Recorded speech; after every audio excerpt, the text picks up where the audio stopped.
किसान की गाय बूढ़ी हो चुकी थी। वो बारिश में लंबे समय से भीग रही थी। भीगते भीगते उसकी हालत खराब होने लगी थी। उसकी नज़र किसान पे पड़ती है। किसान घर के दरवाजे पे खड़ा होता है। मालिक, मालिक, मुझे अंदर ले लो, मैं भीग रही हूँ, मेरी तबीयत ख़राब हो रही है, मुझे अपने घर में ले लो। किसान अपने दरवाजे से गाय की तरफ आने लगता है। किसान को आता देख के गाय खुश हो जाती है। मेरा मालिक इतना भी बुरा नहीं है, देखो तो मुझे भीगता देख के किसान आ रहा है, वो मुझे घर में ले लेगा। तुझे पालना मेरे लिए अब एक बोझ ही है। तू तो अब दूध भी बहुत कम देती है। तेरा चारा और तेरा खर्चा ज़्यादा है और दूध कम है तेरा। ऐसा ना कहें मालिक, मैंने भी तो बहुत दूध दिया है आपको। अब मैं बूढ़ी हो गई हूँ। आप तो जानते हैं कि मैं बूढ़ी हो गई हूँ। अब मैं ज़्यादा दूध नहीं दे सकती मेरे मालिक। लेकिन मैं भी मजबूर हूँ। अब हर चीज़ महंगी आती है, चारा भी महंगा आता है, महंगाई का दौर है। अब मुझे तू वारे नहीं आती, कल सुबह तुझे मैं बेच दूँगा। इतना कह के किसान अपने घर में वापस लौट जाता है। मैंने अपने दूध से इस किसान के सारे बच्चे पाले हैं और अब देखो ये मुझे बेचने जा रहा है। नहीं नहीं, ऐसा नहीं हो सकता। ये मुझे कसाई को बेच देगा और फिर कसाई मुझे काट बेचेगा। मैं बिकने नहीं लगी, मैं जंगल जाऊंगी। बारिश रुकते ही मैं चली जाऊंगी। सुबह हो जाती है, बारिश भी रुक जाती है। गाय अपना रस्सा तोड़वा के भाग जाती है। वो बहुत दूर भागती है। भागते भागते वो घने जंगल में निकल जाती है। भागते भागते उसको एक बड़ा कांटा चुभ जाता है और गाय फिसल के गिर जाती है। वो करहाने लगती है और रोने लगती है। अब उसके पास अपनी मौत का इंतज़ार करने के सिवा और कोई रास्ता ना था। वहीं पास में ही रानो चिड़िया रहती थी। रानो चिड़िया अपनी बेटी गुड़िया के साथ वहाँ रहती थी। रात हो जाती है। जैसे तैसे तकलीफ में गाय रात गुजार लेती है। अगले दिन सुबह होती है। मम्मा, मेरी सहेलियों के पास बहुत सा मेकअप है और बहुत से नए कपड़े भी हैं, मेरे पास तो कुछ भी नहीं है। बेटी, उनके बाबा जिंदा हैं, उनको हर तरह की चीज़ें ला के दे सकते हैं, लेकिन मैं कहाँ से पूरी करूँ ये चीज़ें। चलो अब भोजन के लिए चलते हैं। रानो चिड़िया और गुड़िया भोजन लाने के लिए जंगल उड़ जाती हैं। उन्हें गाय की आवाज़ आती है और फिर गाय दिखाई देती है। रानो चिड़िया तो बिना कुछ सोचे ही गाय के पास आ जाती है। मेरे पैर में कांटा लगा है, मेरा कांटा निकालो, मैं भूखी हूँ, मुझे चारा दो। प्यारी गाय, आप चिंता ना करें, मैं आपका कांटा अभी निकाल देती हूँ और फिर मैं आपको चारा भी ला दूंगी। फिर रानो चिड़िया उसका कांटा निकाल देती है। मेरा दर्द अब खत्म हो गया है। प्यारी गाय, आपका घर कहाँ है? आप कहाँ से आई हैं? आए, मैं आपको घर छोड़ देती हूँ। मेरा घर? मेरा तो कोई घर नहीं है। मैं किसान के घर रहती थी, लेकिन उसने मुझे बेचना चाहा। उसने मुझे कसाई से बेचना चाहा। मैं तुरंत ही वहाँ से निकल आई, मैं भाग गई। मम्मा, क्यों ना हम इस प्यारी सी गाय को अपने घर ले चले, हम इसका ख्याल रखें। हाँ प्यारी गाय, आप हमारे साथ हमारे घर चलें। मैं आपको चारा दिया करूँगी, पानी भी ला के दिया करूँगी। मेरा घर यहीं पास में ही है। आप बहुत खुश रहेंगी मेरे घर, आप मेरे साथ चलें। फिर रानो चिड़िया गाय को अपने साथ लेके अपने घर आ जाती है। वो अपने घर के बाहर वाले पेड़ पे उसको बांध देती है। गाय को बांधने के बाद रानो चिड़िया और गुड़िया वहाँ से उसके लिए चारा और पानी ले आने के लिए चले जाते हैं। कुछ देर बाद ही रानो चिड़िया और गुड़िया ढेर सारा पानी और चारा लेके गाय के पास आ जाते हैं। वो गाय को चारा और पानी देते हैं। चिड़िया, आपने और आपकी बेटी ने मेरे लिए बहुत कुछ किया है। क्या आपके घर कोई बड़ा बर्तन है? वो ले आए, मैं भी आपको दूध दूंगी। फिर चिड़िया एक बाल्टी ले आती है और गाय तो बाल्टी भर के दूध देती है। चिड़िया गाय का दूध निकाल लेती है। दूध तो ज़्यादा था। चिड़िया बहुत खुश होती है। प्यारी गाय, आपने तो हमें बहुत सारा दूध दिया है। मैं ऐसा करूँगी, इस दूध को बेचा करूँगी। अब हमारी तमाम मुश्किलें दूर हो जाएंगी। चिड़िया, मुझे 2 किलो दूध तोल दो। जब से मेरे बेटे ने तुम्हारी गाय का दूध पिया है, वो तो कोई और दूध पीने को तैयार ही नहीं होता। बहुत मज़े का दूध है। हाँ कबूतर भैया, मैं पानी नहीं मिलाती। मेरी गाय का जो दूध खालिस दूध होता है, मैं वही ही बेचती हूँ। चिड़िया रज रज के दूध भी पिए और आगे बेचे भी सही, पैसे भी कमाए, और मैं यहाँ पर बैठ के तमाशा देखती रहूँ। मैं तुम्हें बता रही हूँ कालू, मुझसे नहीं बर्दाश्त होता ये सब कुछ। तुम जाओ और उसका दूध निकाल के आओ। अरे ना गोरी, मुझे इस काम के लिए ना भेजना। उसकी गाय तो इतना जोर से टक्कर मारती है, अपने करीब किसी को आने ही नहीं देती चिड़िया के सिवा। तो फिर ध्यान से सुनो मेरी बात, मेरे पास एक आइडिया है। हम ऐसा करते हैं, बहुत सारा खाने का सामान लेके जाते हैं उस गाय के पास, और फिर जब वो खाना लगेगी तो हम पीछे से दूध निकाल लेंगे। हाँ हाँ, ये अच्छा आइडिया है। चलो फिर हम वक्त ज़ाय किए बिना ही अभी चलते हैं गाय के पास। फिर वो दोनों बहुत सा भोजन लेके गाय के पास आ जाते हैं। प्यारी गाय, हम ये सब कुछ आपके लिए लाए हैं, देखो तो फ्रूट और मिठाई। कवो, तुम तो बहुत अच्छे हो, तुम बहुत अच्छे कवे हो। फिर जैसे ही गाय वो सब कुछ खाने लगती है, गोरी कवि पिछले पाँव जाती है और उसका दूध निकालने लगती है। गाय तो उन दोनों को जोर से टक्कर मारती है और वो दूर जा गिरते हैं। आए कालू, कालू मेरा पंख टूट गया और मेरी कमर भी। वहीं पे रानो और गुड़िया भी आ जाते हैं। गुड़िया की तो हंसी ही नहीं रुक रही थी। मेरी गाय का चोरी चोरी दूध निकालने वाले का यही अंजाम होगा। तो इस तरह से उन दोनों को उनके बुरे काम की सजा मिल जाती। उस चिड़िया की बेटी यूं तो बहुत सुंदर और गुणवान चिड़िया थी, लेकिन मम्मा चिड़िया के गरीब होने के कारण उसकी बेटी अभी तक कुंवारी थी। ये सब देख के कालू कौवा भी अपना मुनाफा कमाने उनके घर पहुंच जाता है। मजबूरी का फायदा जो उठाना था। क्या बात है रानो बहन, मैं हर संडे को देखता हूँ लड़के पक्षी वाले तुम्हारे घर आते हैं गुड़िया को देखने। कहीं अभी तक बात नहीं चली इसकी क्या? क्या बताऊं कालू भैया, मैं गरीब हूँ और उनकी मांगें पूरी नहीं कर सकती, इसीलिए सबके सब मेरी बेटी में ही नुक्स निकाल के चले जाते हैं। ये दहेज की समस्या तो हम गरीबों के लिए फांसी का फंदा बन गई है। बिना दहेज के तो कोई शादी ही नहीं करता। खैर छोड़ो, अब मैं ढूंढ के लाऊंगा गुड़िया बेटी के लिए रिश्ता। कालू कौवा, अगर ऐसा हो सकता है तो जल्द से जल्द मेरी बेटी का रिश्ता करवा दे, मैं तो बहुत परेशान हो गई हूँ। अरे अरे, परेशानी की कोई बात नहीं। रिश्ते कराना तो मेरे बाएं हाथ का खेल है। बस तुम ऐसा करना, मेरा कुछ खर्चा पानी कर देना, बस फिर देखो रिश्ता कैसे होता है कल ही। खर्चा पानी का क्या मतलब कालू भैया, मैं कुछ समझी। देखो चिड़िया, अपनी गुड़िया बेटी का रिश्ता कराने के लिए मैं कई जंगल घूमूंगा, फिर जाके मुझे कोई अच्छा रिश्ता मिलेगा। इसमें मेरा भी तो वक्त खराब होगा ना, इसीलिए मुझे भी तो कुछ चाहिए। जी जी भैया, मैं समझ गई, मैं दे दूंगी आपके पैसे। कालू तो वक्त जाया ना करते हुए उसी समय ही दूसरे जंगल के लिए उड़ जाता है। वो अपने मित्र से मिलता है। बुरा कौवा कालू का पुराना दोस्त था।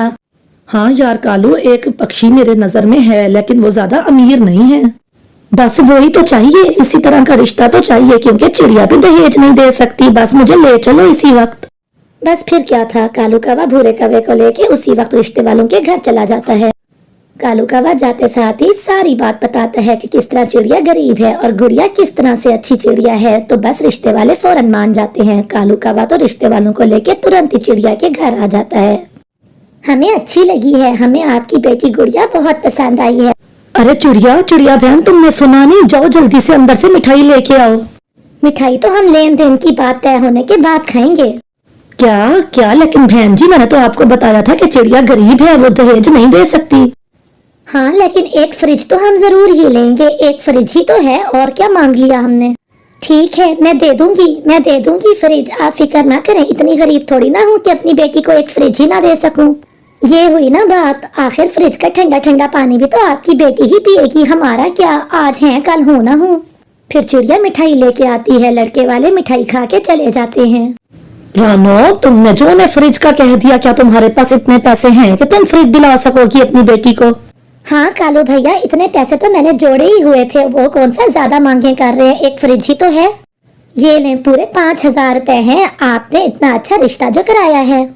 5,000 का नोट देख के कालू कौवा तो बहुत खुश हो जाता है और खुशी खुशी घर चला जाता है। ये देखो गौरी, पूरे 5,000 रुपए हैं, मुझे ये चिड़िया ने दिए हैं। कालू, मैं गर्म पानी पी पी के थक गई हूँ, मुझे अब फ्रिज चाहिए। इतनी गर्मी में मुझसे गर्म पानी नहीं पिया जाता। क्या फ्रिज तो बहुत महंगा है, कम से कम 15,000 में आएगा। इतने पैसे कहाँ हैं मेरे पास? जो भी करो, मुझे फ्रिज लेके दो। मेरे मायके में एसी, फ्रिज, एयर कूलर सब कुछ है और मैं उस घर से आई हूँ, मैं नहीं रह सकती इस तरह से। हाँ तो ठीक है ना, अपने मायके से एक फ्रिज इधर भी ले आती, क्या चला जाता तुम्हारे मायके वालों का। जाओ जाकर एक फ्रिज यहाँ पर भी ले आओ। बस कर दो कालू, बस कर दो। अगर इसी तरह की बातें करते रहोगे ना तो मैं आज के आज ही अपने मायके चली जाऊंगी। फिर रहना घर में अकेले, या तो फ्रिज आएगी या मैं जाऊंगी। अच्छा, तुम रो नहीं, मैं करता हूँ कुछ, मैं ले दूंगा तुम्हें फ्रिज। अब रोना बस करो। इस तरह से कालू रोती हुई गोरी को चुप करवाता है। इधर चिड़िया ने भी अपनी फ्रिज लोड करवा ली थी। कबूतर भैया, आराम से उतरवाइएगा, कोई ठोकर ना लग जाए। अरे चिड़िया, इतना बड़ा और सुंदर फ्रिज, ये तो बहुत महंगा आया होगा। तुमने इतनी अच्छी फ्रिज ले ली। जी कालू भैया, पूरे 18,000 का आया है ये फ्रिज। मैंने कहा एक ही तो मांग की है, अच्छे से पूरी करो उनकी मांग। इतनी बड़ी फ्रिज मैं कैसे दिलवा सकता हूँ गौरी को, ये तो बहुत ही महंगी है। कालू भैया आपने कुछ कहा क्या? नहीं नहीं, मैं ये कह रहा था कि बारिशों का मौसम है, बारिश का कोई भरोसा नहीं, फ्रिज को जल्दी से कमरे में ही रखवा लो। चिड़िया तो बहुत खुश थी, लेकिन कालू वहाँ से जल्दी से उड़ के चला जाता है। वो आगे जाके बैठ जाता है और सोचता है, आज रात का ही समय है, कल तो गुड़िया की शादी है, कुछ कर कालू, कल जो होगा देखा जाएगा, लेकिन मेरी पत्नी को फ्रिज तो मिल जाएगी ना। ऐसा करता हूँ रात को ही चोरी कर लेता हूँ। शाम ढल जाती है और रात हो जाती है। कालू कौवा तो इंतजार में था। जैसे ही रात होती है कालू कौवा निकल पड़ता है। वो सोई हुई चिड़िया के घर से फ्रिज चुरा के घर ले आता है। अरे कालू, इतनी बारिश में तुम ये फ्रिज कहाँ से ले आए, वो भी इतना बड़ा? चिड़िया के घर से चुरा के लाया हूँ, उसने अपनी बेटी के दहेज के लिए ली थी ये फ्रिज, और मैं राती रात उसके घर से चुरा के ले आया। ये तो तुमने बहुत अच्छा किया कालू, फ्रिज तो बहुत बड़ा और अच्छा है, महंगा भी बहुत होगा। मैं ऐसा करती हूँ, इसे झाड़ियों में छुपा देती हूँ। फिर गौरी कवि जंगल में झाड़ियों के अंदर उसको छुपा देती है। हम लुट गए, हम लुट गए, हम बर्बाद हो गए। गुड़िया बेटी, फ्रिज कोई ले गया आपकी। मम्मा, घर की कुंडी भी टूटी हुई है। मुझे लगता है रात को कोई चोर आया था और चुरा के ले गया। आपके रिश्ते वालों को अब मैं क्या मुंह दिखाऊंगी, वो तो रिश्ता तोड़ के चले जाएंगे। आप मत रोएं मम्मा, हम उनको समझाएंगे, वो हमारी मजबूरी और हमारी बात समझ जाएंगे, आप मत रोएं। अगले दिन मंडप सजा था। चिड़िया की बेटी की बारात आई थी, शादी होने को थी। बहन जी फ्रिज कहाँ है, पहले फ्रिज दिखा दे हमें। वो बहन जी, फ्रिज तो मैं लेके आई थी, लेकिन वो राती रात चोरी हो गई। चोरी हो गई का क्या मतलब? मैं सब जानती हूँ, ये बहाने हैं। नहीं बहन जी, मेरा विश्वास कीजिए, वाकई ही रात को चोरी हो गई हमारी फ्रिज। मैं सब जानती हूँ, आप लोगों के बहाने। फ्रिज के बिना शादी नहीं होगी। चलो चलें, हम यहाँ से बारात लेके जा रहे हैं। नहीं नहीं बहन जी, आप बारात लेके वापस ना जाए, मैं जाती हूँ, मैं लेके आती हूँ फ्रिज। ऐसा कहते हुए चिड़िया तुरंत ही वहाँ से निकल पड़ती है। वो कबूतर की शोरूम में जाती है। फ्रिज के शोरूम में जाके वो कबूतर से उधार फ्रिज मांगती है। सब्जी की दुकान पे आई हो क्या कि तुम्हें उधार फ्रिज दे दूं? फ्रिज भी कोई उधार देता है? इतना बड़ा आइटम उधार में नहीं मिलता, जाओ यहाँ से। मेरी बेटी की शादी टूट जाएगी कबूतर भैया, मैं आपका 1-1 रुपया चुका दूंगी, मुझे एक फ्रिज दे दें। चिड़िया कबूतर को बहुत समझाती है और बहुत मिन्नतें करती है, लेकिन बहुत मिन्नतें करने के बाद भी कबूतर नहीं मानता। चिड़िया निराश होकर वहाँ से आ जाती है। वो लौट रही होती है कि बारिश शुरू हो जाती है। वो कुछ देर के लिए बाहर बैठ जाती है और रोने लगती है। वो बारिश में बैठ के चिंतित हो रही होती है कि वहीं एक परी प्रकट होती है। चिड़िया, मैं सब जान चुकी हूँ कि आप अपनी बेटी की शादी को लेके परेशान हो। आपके लिए ये घास की बनी हुई फ्रिज है, जाओ इसे ले जाओ। बिजली ना खाने वाला ये जादुई फ्रिज दे के परी जी, आपने मेरे पर बहुत एहसान किया है, मैं इसे सारी जिंदगी याद रखूंगी। चिड़िया वो फ्रिज लेके लड़कों वाले के सामने रख देती। आप हमें बेवकूफ समझते हो क्या? ये कौन सी फ्रिज है? बहन जी, ये घास वाली जादुई फ्रिज है, ये बिजली भी नहीं खाता, आप मेरा यकीन करें। फिर लड़के वाले मान जाते हैं और गुड़िया की शादी हो जाती है। वो दोनों खुशी खुशी अपने घर में रहने लगे हैं और खुशी खुशी अपना जीवन बिताते हैं। कालू, शादी तो हो गई और किसी को शक भी नहीं हुआ। आओ चलो, अब हम फ्रिज निकालते हैं। हाँ चलो, अब झाड़ियों में से फ्रिज निकाल के घर ले आते हैं। वो दोनों फ्रिज निकाल के घर आते हैं, लेकिन जैसे ही फ्रिज चलाता है कालू को धचका लगता है और वो दूर जाके गिरता है। बिजली के करंट से उसकी मौत हो जाती है, क्योंकि फ्रिज की तार को चूहों ने बुरी तरह खा लिया था। अब गोरी बैठी रोती रहती है। कालू को बद्दुआ लग गई थी चिड़िया। पूरे जंगल में भगदड़ मची थी। सभी जानवर और पक्षी अपनी अपनी जान बचाने में लगे थे। सभी ही भाग रहे थे, क्योंकि जंगल में कहीं से कोई शेर आ निकला था जो सभी का ही शिकार कर रहा था। जानवर तो जानवर, पक्षी भी उसके गजब से बच न सकते थे। हाँ, अनाज और फलदार पौधों के पास बैठ जाता हूँ, जैसे ही कोई पक्षी आएगा पकड़ लूंगा। कालू भैया, गौरी बहन और मिठू भैया, कुछ न कुछ तो हमें करना ही होगा। जैसे बेचारी सोनी कवि अब विधवा हो गई, हमारे बच्चों की भी तो जान को खतरा है और हमारे भी। सोनी बहन, तुम फिक्र ना करो, मैं तुम्हारा जीजा नहीं, मैं तुम्हारा भाई हूँ। भाई, तुम मेरे घर में ही रहोगी अब से। बाकी रहा उस शेर का मसला, तो वो तो एक बड़ा मसला है। मैं भी सोच रहा हूँ कि अब क्या होगा। मेरी बहन तो विधवा हो गई, अब उसके पति तो वापस आने से रहे, लेकिन अब ये बताओ कि हम क्या करेंगे? भोजन कैसे ढूंढेंगे? ऊपर के पेड़ों पे तो अब फल रहे नहीं। सूखा दाना लेने के लिए या नीचे के पेड़ों से फल सब्जी लेने के लिए हमें नीचे उतरना होता है। हाँ, और नीचे जैसे ही उतरो वो शेर पकड़ लेता है। वो छुप के बैठता है झाड़ियों में। वो पक्षियों पे भी नजर रखता है। जैसे मेरे पति को उसने मार डाला, खा गया मेरे पति को, वो खा गया। उस शेर की दहशत तो जानवर पक्षियों पे भी इतनी थी कि अगर पक्षी कभी उड़ के जा रहे होते अपना दाना ढूंढने, जैसे ही सरसराहट होती तो वो ऊंचे पेड़ों में पत्तों के पीछे छुप जाया करते। इसी तरह से कुछ दिन बीत जाते हैं। अब ऊपर के पेड़ों पे बिल्कुल ही कुछ नहीं मिलता था। मम्मा मम्मा मुझे कुछ ला दो, मुझे भूख लगी है। मम्मा मुझे कुछ दो ना। जा जग्गू चुप कर जा, तेरे पापा गए हैं ऊपर के पेड़ों पे तो तुझे पता है कुछ अब मिलता ही नहीं, सब खत्म हो गया। नीचे वो शेर नहीं आने देता, चुप कर जा। भूख लगी है मम्मा, भूख लगी है, दाना दो। मम्मा, प्यारी मम्मा, मुझसे भूख और सहन नहीं होती, मुझे भोजन ला के दें जहाँ से भी करें। हाँ मेरी बेटी, तुम सच कह रही हो, कल से भी तो तुमने कुछ नहीं खाया। जो दाना घर में था वो भी खत्म हो गया। मैं चाहती हूँ आप दरवाजा बंद कर लें। चिड़िया वहाँ से सीधा कालू कौवा और गौरी कवि के घर चली जाती है। कालू भैया, मैं भोजन की खोज के लिए जा रही हूँ। अगर कुछ मिला तो जग्गू के लिए भी ले आऊंगी, और अगर मैं ना लौटूं तो मेरी गुड़िया आपके पास अमानत है, उसका ख्याल रखना। बस इतना ही कह के पारो चिड़िया वहाँ से चली जाती है। वो भोजन की तलाश में बहुत दूर उड़ती है। दूर जाके उसे एक छोटा सा पौधा मिलता है जिसपे आम लगे हुए थे। पौधा यूं तो बहुत छोटा था लेकिन आमों से लदा हुआ था। चिड़िया जैसे ही आके बैठती है, पीछे से शेर झपट्टा मार लेता है। छोड़ दो, मुझे छोड़ दो। मेरी गुड़िया भूखी है, मुझे अपनी बच्ची के पास जाने दो। मुझे उसके लिए भोजन लेके जाने दो। मैं वैसे भी इतनी छोटी हूँ, तुम्हारा पेट नहीं भरेगा। यही छोटे पक्षी और जानवर तो मेरे हथे आते हैं, बड़े तो भाग जाते हैं। आखिर मैं बूढ़ा जो हो गया हूँ, तुम्हें छोड़ दिया तो मैं क्या खाऊंगा। दूसरी तरफ जंगल के उस इलाके के कुछ पक्षी डंडा लेके शेर का पीछा कर रहे होते हैं। वो जैसे ही शेर को देखते हैं, डंडों के साथ उस पर टूट पड़ते हैं। वो वार पे वार करते हैं। शेर बेहोश होने वाला होता है और वो चिड़िया को छुड़वा के वहां से ले जाते हैं। चिड़िया अपने घर तो आ गई थी लेकिन खौफ के कारण उसकी तबीयत खराब हो जाती है। मुझे माफ कर दे मम्मा, मुझे माफ कर दे। ना मैं आपको भोजन के लिए जिद करती और ना आपका ये हाल होता। खुद को दोष मत दो मेरी प्यारी बच्ची, भोजन तो आखिर लाना ही था तुम्हारे लिए भी और अपने लिए भी। मेरी जान बच गई, यही भी बहुत है मेरी प्यारी बेटी। इसी तरह से कुछ दिन बीत जाते हैं और फिर एक सुबह तेज बारिश शुरू हो जाती है। बारिश तो 2 दिन तक जारी रहती है। बारिश इतनी तेज थी कि पक्षी अपने घरों से निकल भी नहीं सकते थे। लेकिन फिर भी क्या, आखिर भोजन तो खोज करना ही था ना। पक्षियों ने अपने बच्चों को जो खिलाना था। बस कौवा और रानो चिड़िया वहां से जाते हैं भोजन की खोज के लिए।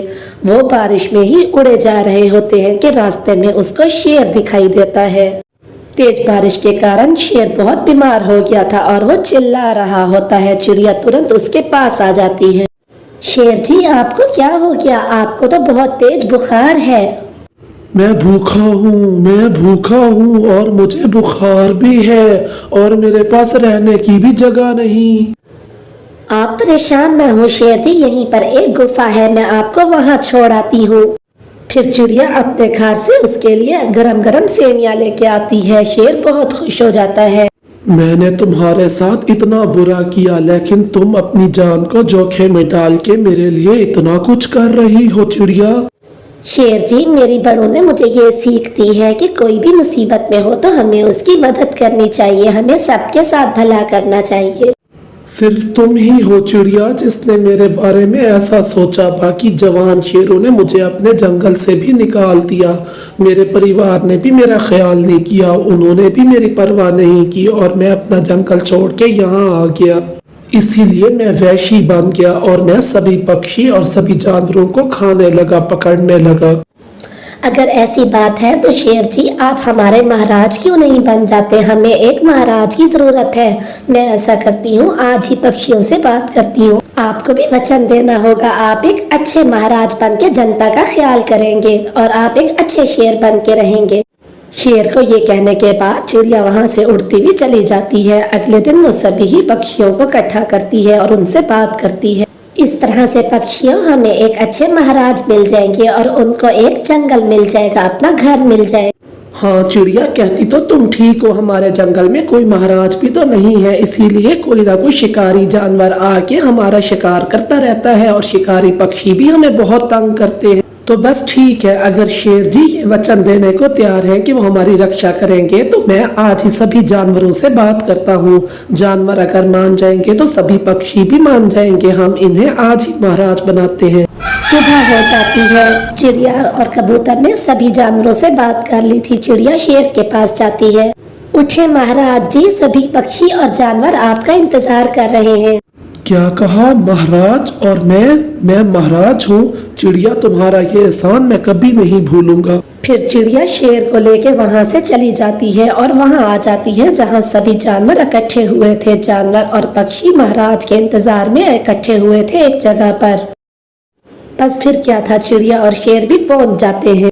उनमें से गाय बोलती है, महाराज जी, हम आपको महाराज बनाते हैं। महाराज की जय हो, लेकिन आपको भी वचन देना होगा। आप हम सब की रक्षा करेंगे और आप हमारा शिकार नहीं करेंगे। आप सभी ने मेरे लिए इतना किया है तो मैं भी वचन देता हूँ, मैं आप लोगों का शिकार कभी नहीं करूंगा और बाकी के शिकारी जानवरों और पक्षियों से भी आपकी हिफाजत करूंगा। आज से इस जंगल को और आप लोगों को कोई बुरी नजर से नहीं देख सकेगा, ये मेरा वादा है। फिर सभी जानवर और पक्षी खुशी से महाराज की जय हो, महाराज की जय हो के नारे लगाने लगते हैं। जंगल में खुशहाली फिर से लौट आती है। सभी पक्षी और जंगल के जानवर खुशी खुशी और आजादी के साथ अपना भोजन ढूंढते और रहते थे। बच्चों, मुझे माफ कर देना। मैं जानता हूँ कि तुम कल से भूखे हो। मैं तुम्हारे लिए कुछ नहीं ला सका। मुझे जाना होगा बच्चों की माँ, मुझे जाना होगा बच्चों के भोजन लाने।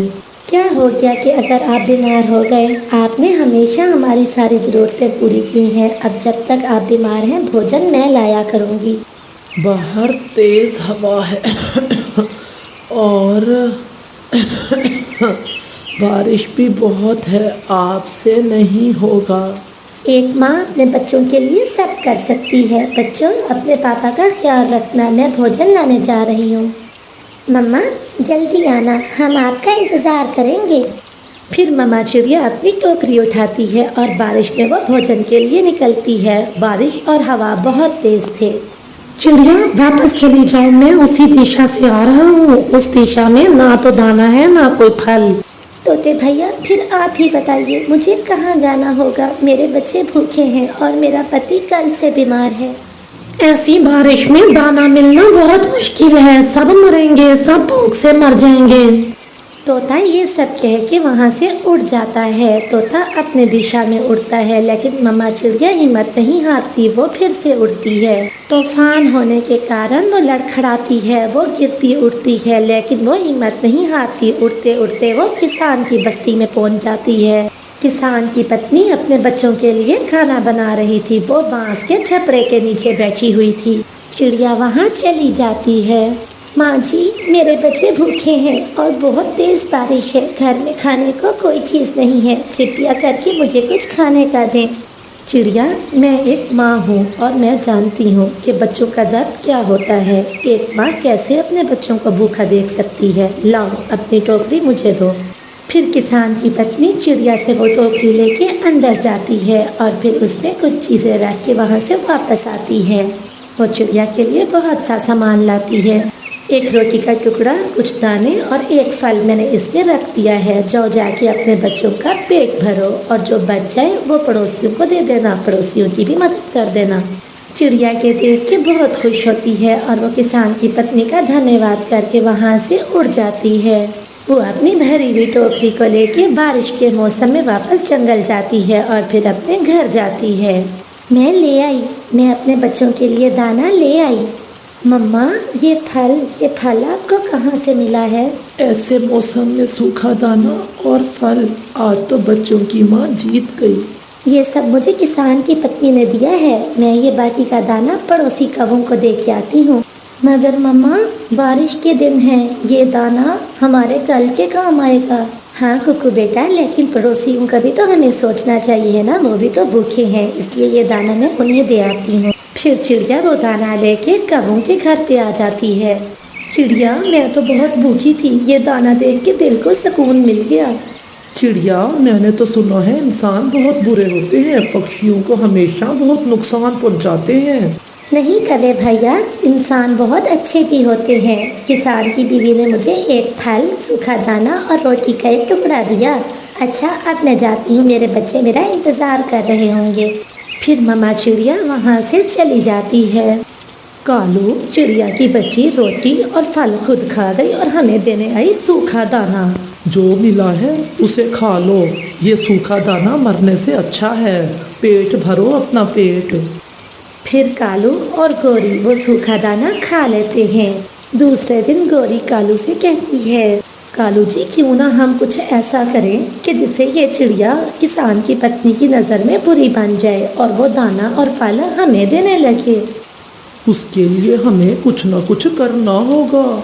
कौवा और कवि भी इंसानों की बस्ती की तरफ उड़ते हैं। चिड़िया आज फिर अपनी टोकरी में भोजन रख के वापस जंगल जा रही थी। कालू, वो गई, चिड़िया सारा भोजन लेके चली गई है, अब हमें क्या मिलेगा? तुम चिंता ना करो, कल से ये सारा भोजन हमें मिलेगा। कौवा और कवि फिर से उड़ते हैं। वो किसान के घर जाके छत पे बैठ जाते हैं। उनकी नज़र दरवाजे के पास पड़े हुए किसान की पत्नी के कंगन पे पड़ती है। किसान की पत्नी टूटी से हाथ मुंह धो रही थी और कंगन दरवाजे के पास पड़ा था। कालू कौवा चुपके से उड़ता है और किसान की पत्नी का वो कंगन उठा लेता है। फिर कौवे कंगन उठा के वापस घर पे आ जाते हैं।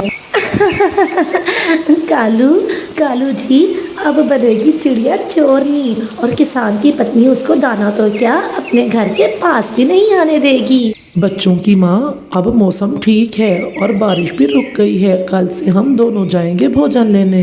किसान की पत्नी मेरा बहुत ख्याल रखती है। अब हमें भोजन लेने के लिए मारे मारे फिरने की कोई ज़रूरत नहीं है। मेरा कंगन कहाँ गया? ये कैसे हो सकता है? अभी कुछ देर पहले तो मैंने यहीं पर ही रखा था। कौन चुरा के ले गया मेरा कंगन? किसान की पत्नी यूँ परेशान होकर अपना कंगन ढूंढने लग जाती है। शाम के बाद कौवा और कवि किसान की पत्नी के पास आते हैं। माँ जी, ये सोने का कंगन आपका है क्या? ये कंगन तो मेरा है, लेकिन ये तुम्हारे पास कहाँ से आया? मैं कब से इसे ढूंढ रही हूँ।